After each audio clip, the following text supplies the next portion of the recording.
Assalamualaikum warahmatullahi wabarakatuh. Kembali lagi bersama saya, Salisa Faizatun Nasihah. Kali ini saya akan menjelaskan tentang chipset dan SoC atau System on Chip. Sebelumnya kita akan membahas tentang chipset.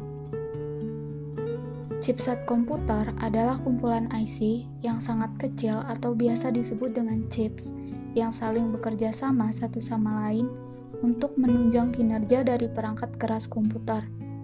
Selain itu, chipset merupakan layaknya polisi lalu lintas yang bertugas mengarahkan aliran data dan menentukan perangkat apa yang didukung oleh personal komputer.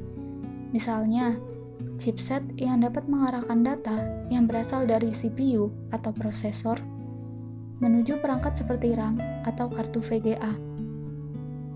Dengan adanya chipset, maka seluruh komponen yang terdapat dalam motherboard dapat saling terhubung. Apabila chipset itu rusak, maka kemungkinan besar perangkat komputer lainnya tidak dapat bekerja.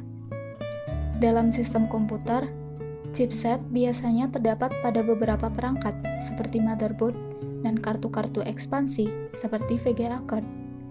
Biasanya, chipset inilah yang menjadi patokan untuk menentukan dan menilai fitur dan kemampuan sebuah motherboard. Selanjutnya, fungsi dari chipset.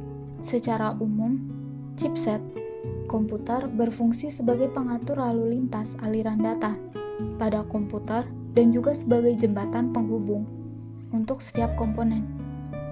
Chipset pada VGA card berfungsi untuk mengontrol rendering grafik 3 dimensi dan output berupa gambar pada monitor.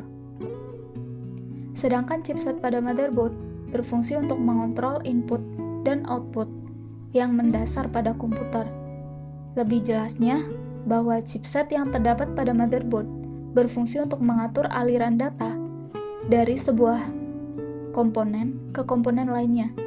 Misalnya, mengarahkan data dari CPU menuju kartu grafis atau ke sistem memori, serta mengarahkan aliran data melalui bus PCI, drive IDE, dan port I/O. Macam-macam chipset komputer itu terbagi menjadi dua. Yang pertama, chipset North Bridge merupakan bagian yang menghubungkan prosesor CPU ke sistem memori dan grafik controller melalui bus berkecepatan tinggi, dan ke South Bridge yang berfungsi untuk mengawal komunikasi antar CPU, RAM modul, AGP, atau PCIe, dan South Bridge. Chipset North Bridge biasanya terletak lebih dekat dengan prosesor. Selanjutnya, chipset North-South Bridge merupakan salah satu dari dua chip pada chipset yang mengontrol bus IDE, USB, dukungan plug and play, menjembatani PCI dan ISA, mengontrol keyboard dan mouse, fitur power management, dan perangkat lainnya. Selanjutnya, bagaimana cara kerja chipset komputer? Chipset pada komputer terbagi menjadi dua, yaitu chipset North Bridge dan chipset South Bridge. Kedua jenis chipset ini dirancang agar dapat bekerja sama dalam mengontrol perangkat lainnya dalam sebuah komputer. Cara kerjanya berkaitan dengan CPU, karena CPU terhubung dengan chipset melalui fast bridge atau jalur penghubung yang cepat, akan langsung terhubung dengan chipset bagian atas atau North Bridge. Selanjutnya, North Bridge akan dihubungkan ke bagian bawah chipset atau yang biasa disebut dengan South Bridge melalui slow bridge atau jalur penghubung yang lebih lambat. Selanjutnya kita masuk ke SoC atau System on Chip. Biasanya SoC itu berkaitan dengan smartphone. SoC adalah kumpulan chip yang mengintegrasikan chip-chip dengan berbagai fungsi ke dalam suatu paket yang membentuk suatu sistem. Sebelumnya, chip-chip dibuat secara terpisah. Chip ini ada chip prosesor atau CPU, chip untuk tampilan grafis, chip untuk audio, chip untuk modem, yang menerima sinyal telepon Wi-Fi. Kemudian ada chip untuk mengolah gambar hasil dari kamera, dan lainnya. Dengan adanya SoC ini, chip-chip tersebut digabungkan menjadi satu keping chip, di mana dalam perkembangannya mengalami penyusutan ukuran yang berfungsi untuk mempercepat performa dan juga semakin bagus dan kaya fitur. Alasan dibuat SoC.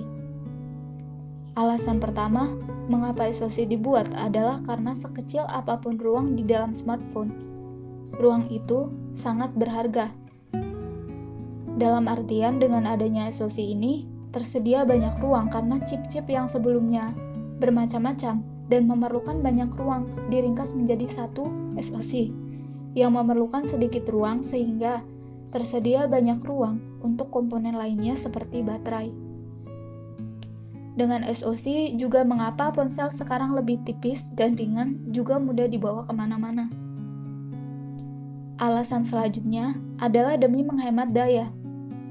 Semua chip yang dibuat dalam satu keping SoC ini terhubung dengan sangat baik dan lebih menghemat daya dibanding jika dibuat secara terpisah. Alasan selanjutnya adalah biaya produksi yang lebih murah. Ketika semua chip tersebut sudah digabungkan, maka akan terjadi penghematan biaya produksi dibandingkan ketika chip tersebut dibuat secara terpisah. Selanjutnya, kelebihan dan kelemahan dari SoC. Pertama, kita akan membahas tentang kelebihan dari SoC. Kelebihan dari SoC yang pertama itu dapat lebih sedikit menghemat penggunaan listrik karena ukurannya yang sangat kecil dan juga komponen yang rapat di dalamnya.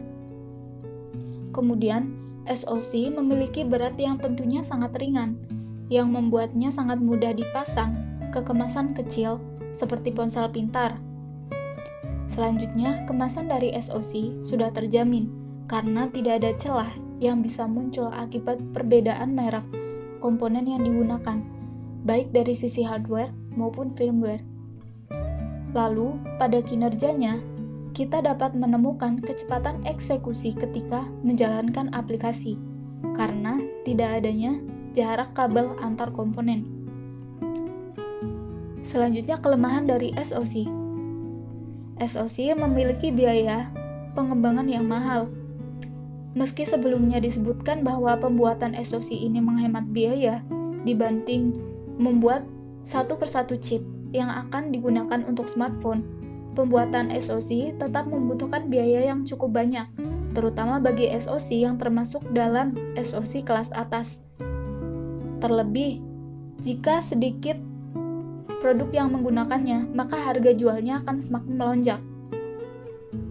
Kemudian, SoC tidak dapat diperbaiki dikarenakan segala chip yang ada di dalam SoC ini berukuran sangat kecil atau mikro.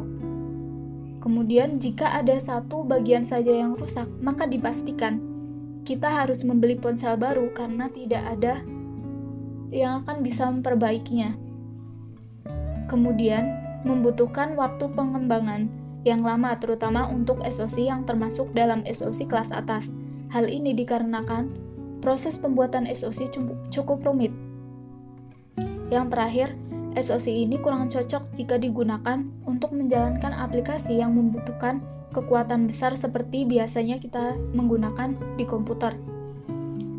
Karena itulah, aplikasi yang tersedia di store pada ponsel memiliki fungsi yang masih dikategorikan terbatas bila dibandingkan dengan aplikasi berjenis sama di PC.